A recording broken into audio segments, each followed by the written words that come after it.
حضرت ابراہیم علیہ السلام کو جب آگ میں ڈالنے کا واقعہ پیش آیا تو آگ جب آپ کے لیے گلزار بن گئی، اس واقعے کے بعد آپ نے ایک علاقے بابل کی طرف ہجرت کی اور مصر سے ہوتے ہوئے اس جگہ پر پہنچے جہاں یہ بیر سبا، یہ کنواں موجود۔ اس وقت حضرت ابراہیم علیہ السلام کی عمر جوانی کی عمر تھی۔ اللہ پاک نے آپ کو بہت سارا مال عطا فرمایا، آپ کے پاس مویشی جو تھے، گائے، بھینسیں اور دیگر جانور بہت زیادہ ہو گئے تھے، یہاں تک کہ لوگ آپ کو شیخ صالح، نیک بزرگ کے نام سے پکارتے تھے۔ اللہ کے آپ نبی بھی تھے تو آپ سے بڑی لوگ محبت کرتے تھے، آپ کو شیخ صالح کہہ کے پکارتے تھے۔ اب یہ ہوا کہ آپ کی کچھ لوگوں نے بے ادبی کی اور آپ سے کہنے لگے کہ آپ یہاں سے چلے جائیں۔ حضرت ابراہیم علیہ السلام نے کوئی لڑائی جھگڑا نہیں کیا، اپنا سامان اٹھایا اور آپ اس علاقے سے چلے گئے اور جبرون نامی شہر تشریف لے گئے، جس کو آج کل اس شہر کو الخلیل کہتے ہیں۔ بہرحال اللہ کریم انبیاء کرام کی یہ ادبی کیسے معاف فرماتا؟ اللہ پاک تو اپنے نبیوں سے بڑی محبت فرماتا ہے، رب کریم بے ادبوں کو ضرور سزا دیتا ہے۔ اب کیا ہوا کہ اس علاقے کے لوگوں کو یہ سزا ملی کہ جب وہ اس کنویں کے پاس پہنچے جہاں سے پانی لیتے تھے، وہ سارا کنواں جو ہے وہ سوکھ گیا تھا، بلکہ اس شہر میں جتنے بھی کنویں تھے سارے ہی سوکھ گئے تھے۔ یہ لوگ بڑے پریشان ہوئے کہ پانی کا ایک قطرہ نہیں، کدھر گیا پانی؟ کچھ لوگوں نے کہا کہ شیخ صالح کی بے ادبی کی ہے، اللہ کے نیک بندے کو ہم نے تنگ کیا ہے، یہ ہو سکتا ہے اسی وجہ سے بے ادبی کی ہمیں سزا ملی ہے۔ اب یہ لوگ پھر حضرت ابراہیم کی بارگاہ میں حاضر ہوئے، معافی مانگنے لگے کہ حضور ہمیں معاف کر دیں، ہم نے آپ کو باہر نکال دیا، حضور واپس آ جائیں، اس شہر میں پھر کرم فرمائیں۔ حضرت ابراہیم علیہ السلام نے کہا کہ میں تو نہیں آتا، اب تم میری 7 بکریاں لے جاؤ، ایک ایک بکری کو ایک ایک کنویں کے پاس کھڑی کر دو، جیسے ہی وہ بکریاں کنویں کے پاس پہنچے گی انشاءاللہ کنویں میں پانی واپس آ جائے گا۔ اب یہ لوگ 7 برکت بکریاں لے کر واپس آئے، جو ہی انہوں نے بکریوں کو کنویں کے پاس کھڑا کیا، اللہ کی رحمت دیکھیں اسی وقت کنویں ابل پڑے اور دیکھتے ہی دیکھتے پانی سے کنویں بھر گئے۔ اسی وجہ سے اس مقام کا نام بیر سبا یعنی 7 بکریوں والا کنواں یہ نام مشہور ہو گیا۔ میرے پیارے اسلامی بھائیوں، اس واقعے سے کیا سیکھنے کو ملتا؟ پہلے تو حضرت ابراہیم علیہ السلام کی کیا شان ہے، جو ذوالحجہ کا مہینہ ہے حضرت ابراہیم کی ہمیں یاد دلاتا ہے۔ جتنے حج کے ارکان ہیں اس میں حضرت ابراہیم کی، حضرت اسماعیل کی، بی بی ہاجرہ کی یادیں ہیں۔ صفا مروہ پر جائیں تو بی بی ہاجرہ کی یاد آتی ہے، اور سبحان اللہ آپ ابو الانبیاء ہیں۔ یاد رکھیے حضرت ابراہیم کے بعد جتنے بھی انبیاء آئے اس دنیا میں، سب کے سب حضرت ابراہیم علیہ السلام کی اولاد میں۔ حضرت ابراہیم کا مقام سرکار دو عالم صلی اللہ تعالی علیہ وسلم کے بعد کائنات میں سب سے افضل اگر کوئی ہستی ہے تو وہ حضرت ابراہیم علیہ السلام ہیں۔ اور سبحان اللہ حضرت ابراہیم کی جہاں اور بہت ساری برکتیں ہیں، آپ کی ایک اور شان یہ بھی ہے کہ آپ کا جو چہرہ انور ہے وہ سرکار دو عالم علیہ السلام سے بڑی مشابہت رکھتا تھا۔ میرے آقا علیہ السلام فرماتے جس کو ابراہیم کو دیکھنا ہو وہ مجھے دیکھ ہے۔ نبی پاک کے چہرہ انور سے حضرت ابراہیم علیہ السلام کا چہرہ بڑا ملتا۔ سبحان اللہ، ایک تو ان کا مرتبہ اتنا بڑا، تو پتا چلا کہ اللہ والوں کی، اللہ کے نیک بندوں کی اگر بے ادبی کی جائے تو پھر رب عز و جل برکت اٹھا لیتا ہے، پھر اللہ اسے سزا دیتا ہے۔ علماء کرام موجود ہیں، میرا تو بہت چھوٹا سا مطالعہ ہے مگر 2 ہی چیزوں کے بارے میں پڑھنے کا موقع ملا کہ 2 برے کام ایسے ہیں، اگر کوئی بندہ ان 2 برے کاموں میں سے کوئی کام کرتا ہے تو اس کے بارے میں فرمایا یہ کام کرنے والا ایسا ہے کہ اللہ اس سے جنگ کا اعلان فرماتا۔ یہ کتنے بڑے برے کام ہوں گے؟ وہ 2 برے کام کون سے ہیں؟ ایک تو سود کا کام کرنے والا، اور دوسرا فرمایا اللہ کے کسی ولی سے جو دشمنی کرے رب اس سے جنگ کا اعلان فرماتا۔ اب مجھے بتائیے اللہ سے جنگ کر کے کوئی جیت سکتا نہیں نا؟ تو پھر ہر معاملے میں ہر طریقے سے کسی بھی صورت سود کے قریب نہیں جانا ہے۔ اب سوال یہ ہے کہ ہمیں کیسے پتا چلے اللہ کا ولی کون ہے؟ یہ ذرا سمجھیے گا میری بات۔ اللہ نے اپنے اولیاء کو اپنے بندوں میں چھپا کر رکھا ہے۔ دیکھیں انبیاء تو جن کے نام ہمیں معلوم ہیں وہ انبیاء ہیں، ٹھیک ہے، اور 1 لاکھ کم و بیش 24,000 انبیاء جتنے بھی اللہ کے انبیاء ہیں سب پر ہمارا ایمان ہے۔ اب صحابہ کی بھی ایک لسٹ ہے کہ جنہوں نے نبی پاک علیہ السلام کا دور بھی پایا اور ان کا دیدار کیا یا ان کی صحبت اٹھائی، ایمان کی حالت میں ان کا دیدار کیا یا صحبت اٹھائی اور ایمان پر ان کا خاتمہ ہوا، وصال ہوا، وہ صحابی ہیں۔ لیکن ولی کو کیسے پہچانے؟ علماء فرماتے ہیں کہ اللہ نے اپنے ولیوں کو لوگوں میں چھپا کے رکھا ہے۔ ہو سکتا ہے آج شکارپور کے اجتماع میں اللہ کے بہت سارے اولیاء کرام موجود ہوں، ہمیں نہیں پتا۔ تو اب کرنا کیا ہوگا کہ ہمیں ہر مسلمان سے ادب سے بات کرنی ہے، ہر مسلمان سے پیار سے بات کرنی ہے، کسی کا دل نہیں دکھانا۔ کیا پتا میں کسی کے ساتھ بدتمیزی کروں وہی اللہ کا ولی ہو، اور ویسے ہر مسلمان کے ساتھ بدتمیزی سے بچنا ہے۔ ادب تو سب کا کرنا ہے لیکن اللہ کے ولی کے ساتھ تو بیڑا غرق ہو جائے گا نا۔ تو اپنی زبان کو احتیاط سے استعمال کریں، لوگوں کے ساتھ جو ہے وہ بدتمیزی نہ کریں، کسی پر ظلم نہ کریں، کسی پر زیادتی نہ کریں۔ ہمیں کیا معلوم اللہ کی بارگاہ میں اس کا کیا مرتبہ ہے، بلکہ احادیث میں یہ مضمون ملتا ہے کہ کچھ لوگ ایسے ہوں گے کہ جو پراگندہ بال ہوں گے، یعنی بال بکھرے ہوئے ہوں گے، کپڑے ان کے اتنے اچھے نہیں ہوں گے، ان کو اپنی محفل میں کوئی نہیں بلاتا ہوگا، نہ آئے تو کوئی نوٹس بھی نہیں کرتا۔ آقا علیہ الصلوۃ والسلام فرماتے ہیں مگر اللہ کی بارگاہ میں ان کا وہ مقام ہوتا ہے کہ اگر وہ قسم اٹھا لے کسی معاملے پر، رب ان کی قسم پوری فرما دیتا۔ ہم تو عام طور پہ لوگوں سے ملتے بھی ان کے لباس کو دیکھ کے، ہاں یار یہ ذرا رکھ رکھاؤ والا ہے، اس سے ملنا ہے، اس کو ساتھ بٹھانا ہے، نہیں یار اس کے کپڑے میلے ہیں، یہ تو دکھنے میں بڑا غریب لگتا ہے، ٹوٹی ہوئی چپل پہن کر آیا ہے، اس کو کہاں اپنے قریب آنے دوں، اس کے کپڑوں سے بو آ رہی ہے۔ نہیں، کسی کے لباس، کسی کے حلیے، کسی کی غربت دیکھ کر اس کی بے عزتی نہیں کرنی ہے، سب کے ساتھ پیار سے پیش آئے۔ ہمیں نہیں پتا اگر وہ اللہ کا ولی ہوا اور کسی معاملے میں ہم سے ناراض ہو گیا نا تو چلتی گاڑی رک جانی ہے، سارے بنے کام بگڑ جانے، کیونکہ رب کا ولی ہے، رب کا دوست ہے۔ ہمیں نہیں پتا ہم کسی کے ساتھ زیادتی کریں اور پھر جب رب بدلا دے، رب کی قدرت کی طرف سے بدلا آتا ہے تو ہم مارے جائیں، ہم تباہ و برباد ہو جائیں۔ تو اے میرے پیارے اسلامی بھائیوں، پہلا مدنی پھول یہ لے کر جائیے، کسی مسلمان کے ساتھ زیادتی نہیں ہونی چاہیے، کسی مسلمان کو تکلیف نہ پہنچائیں۔ حدیث پاک میں آتا ہے من آذا مسلما فقط آذانی، میرے آقا فرماتے جس نے کسی مسلمان کو تکلیف دی وہ ایسا ہے جیسا اس نے مجھے تکلیف، فرمایا ومن آذانی فقط آذ اللہ، اور جس نے مجھے تکلیف دی وہ ایسا ہے جیسے اس نے اللہ کو تکلیف پہنچی۔ بات کہاں تک جاتی ہے؟ ایک مسلمان کو تکلیف دینے میں۔ اب وہ سوچے جو مسلمانوں کو گالیاں دیتے ہیں، وہ سوچے جو مسلمانوں کا مال دباتے ہیں، وہ سوچے جو چوریاں کرتے ہیں، جو زمین پر قبضہ کر لیتے ہیں، جو یتیم بیواؤں کا بلکہ اپنی بہنوں کا ورثہ دبا لیتے ہیں، وہ کیا جواب دیں گے اللہ کی بارگاہ میں؟ کیسے جواب دیں گے؟ تو کبھی کسی کو ہماری طرف سے تکلیف نہ ہو، اس بات کا خیال رکھیں۔ پھر اس واقعے سے ایک اور بات سیکھنے کو کیا ملی؟ سبحان اللہ، کہ تبرکات کی کیا ویلیو ہے۔ حضرت ابراہیم خود نہیں گئے، آپ نے 7 بکریاں بھیج دیں، اور جب وہ 7 بکریاں جاتی ہیں اس کی برکت سے سبحان اللہ ان کنووں میں پانی آ جاتا ہے۔ تو پتہ یہ چلا کہ اللہ کے جو اولیاء ہوتے ہیں، رب کے قریب جو لوگ ہوتے ہیں، ان کے قرب والی تبرک والی چیزوں میں بھی بڑی برکت ہوتی ہے۔ ان تبرکات کی برکات سے مشکلات ٹل جاتی ہیں، پریشانیاں حل ہوتی ہیں، دلوں کو سکون ملتا ہے، بیماریاں دور ہوتی ہیں۔ ارے جناب لوگ کہتے تبرک کی کوئی ریفرنس دیجئے، تبرک کیسے ہو گیا اور تبرک کا کیا جناب کوئی حقیقت ہے؟ ارے آپ نے اگر قرآن پڑھا ہوتا تو یہ سوال کبھی ذہن میں پیدا نہ ہوتا۔ پڑھیے سورہ یوسف، پڑھیے اس کی تفسیر۔ حضرت یعقوب علیہ السلام جب حضرت یوسف کی یاد میں آنسو بہاتے تھے، آپ کی بینائی کا ضعف بڑھ گیا، بینائی کمزور ہو گئی، بہت طویل واقعہ ہے۔ حضرت یوسف کو جب پتا چلا، جب آپ مصر کے بادشاہ بن چکے تھے، اللہ اکبر، حضرت یوسف بھی اللہ کے نبی ہیں، ذرا غور سے بات سنیے گا، حضرت یعقوب بھی اللہ کے نبی ہیں، یہ دونوں نبی اللہ سے یقیناً دعا کر سکتے ہیں، مگر حضرت یوسف اپنے بھائی کو کہتے ہیں ایسا کرو میرا یہ قمیص جو ہے لے جاؤ میرے والد کے پاس، ان کی آنکھوں پر رکھ دینا، اللہ اس کی برکت سے ان کی بینائی کا ضعف دور کر دے گا۔ اور یہ واقعہ قرآن میں بیان ہو رہا ہے۔ اگر تبرک کی ویلیو نہ ہوتی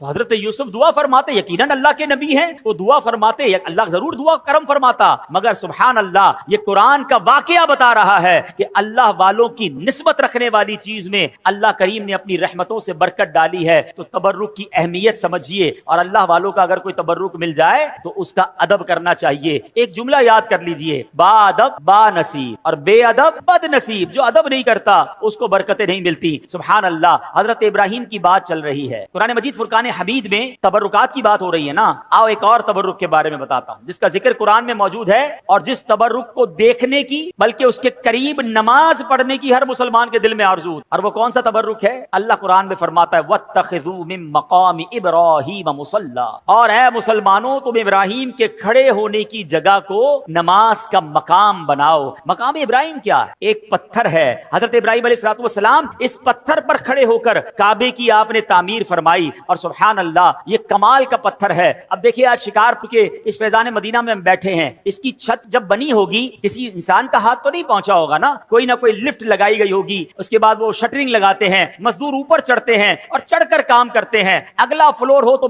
ایک اور لفٹ لگائی جاتی ہے، جتنا قد ہوتا ہے وہاں تک بندے کا ہاتھ پہنچتا ہے، اس کے اوپر کے لیے کسی لفٹر کی ضرورت پڑتی ہے۔ سبحان اللہ، 5000 سال سے پرانی بات ہے، جب حضرت ابراہیم کعبے کی تعمیر کر رہے تھے، بتاؤ نا حضرت ابراہیم نے یہ قد سے اوپر پتھر کیسے رکھے ہوں گے؟ سبحان اللہ، تفاسیر میں یہ ملتا ہے کہ جس پتھر پر حضرت ابراہیم کھڑے ہو کر کعبے کی تعمیر کر رہے تھے، حضرت اسماعیل پتھر پکڑاتے جاتے، حضرت ابراہیم پتھر رکھتے جاتے، اور جب یہ دیوار اونچی ہو جاتی مقام ابراہیم بھی اونچا ہوتا چلا جاتا۔ مقام ابراہیم جو پتھر ہے وہ لفٹ کا کام کرتا تھا، وہ اونچا ہو جاتا، آپ اوپر پتھر رکھتے، جب نیچے پتھر رکھنا ہوتا وہ پتھر نیچے آ جاتا۔ سبحان اللہ، یہ کیسا معجزہ ہے. بلکہ سنو 5000 سال کے بعد بھی آج بھی اپنی آنکھوں سے جب آپ مقام ابراہیم کا دیدار کرتے ہیں نا تو حضرت ابراہیم کے قدموں کے نشان آج بھی نظر آتے ہیں. اللہ نے اس تبرک کو کیسے باقی رکھا ہے, اس کی حفاظت کا کیسے انتظام کیا ہے. جناب 400-500 سال 700-800 سال میں عمارت تباہ ہو جاتی ہے, عمارت مخدوش ہو جاتی ہے, گرنے کے قریب ہو جاتی ہے. یہ پتھر 5000 سال سے زیادہ اس میدان میں گویا پڑا ہوا ہے, اس میدان میں جلوہ فرما ہے. اس پتھر پر اب جا کر یہ جو مقام ابراہیم کے اوپر آپ دیکھتے ہیں نا, ایک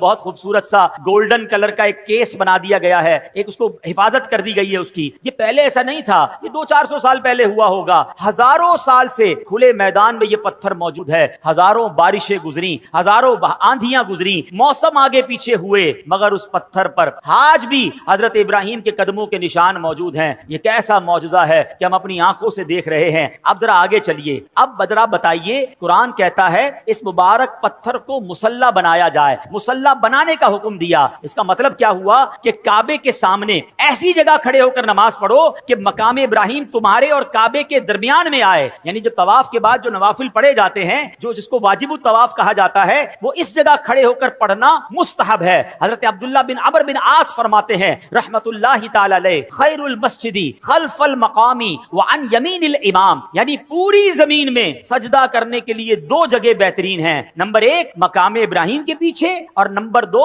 ہم جب بھی نماز جماعت سے پڑھیں تو امام صاحب کی سیدھی جانب. سبحان اللہ, یہ بھی پتا چلا کہ جب جب جماعت میں نماز پڑھنے کا موقع ملے, اللہ کرے با جماعت نماز ہم پڑھنے والے بن جائیں. پھر پہلی صف میں جا کر نماز ادا کیا کریں, اور کوشش کریں پہلی صف میں جو مؤذن صاحب کے ساتھ پہ رائٹ سائڈ کی جو جگہ ہے, اللہ کرے وہ مل جائے. فرمایا یہ بہترین جگہ ہے. تو سبحان اللہ, مقام ابراہیم کے پیچھے نماز پڑھنا ہے. اب ایک اور ذرا تھوڑا سا باریک سا مسئلہ سمجھ لو, انشاءاللہ عشق رسول میں اور اضافہ ہو جائے گا. اب ذرا سمجھیے گا, مقام ابراہیم کیا ہے؟ ایک پتھر ہے. ہاں یہ جنتی پتھر ہے, بڑا مقدس پتھر ہے, لیکن عین نماز میں اس پتھر کی تعظیم کرنے یعنی اسے مصلی بنانے کا حکم دیا. اب سوچنے کی بات ہے, علماء بیٹھے ہیں کہ حالت نماز میں ایک پتھر کی تعظیم کرنے سے نماز میں کوئی نقص نہیں آتا ہے, نماز میں کوئی کمی نہیں آتی ہے, نماز ٹوٹتی نہیں ہے, بلکہ نماز مکمل رہتی ہے. بلکہ تو بھلا خود انبیاء کرام علیہ الصلوۃ والسلام, بلکہ نبیوں کے امام جناب رسول اللہ صلی اللہ تعالی علیہ وسلم کا اگر کسی کو نماز میں خیال آ جائے تو اس کی نماز میں کیسے خلل واقع ہوگا, اس کی نماز میں کیا کمی آ جائے گی. سبحان اللہ,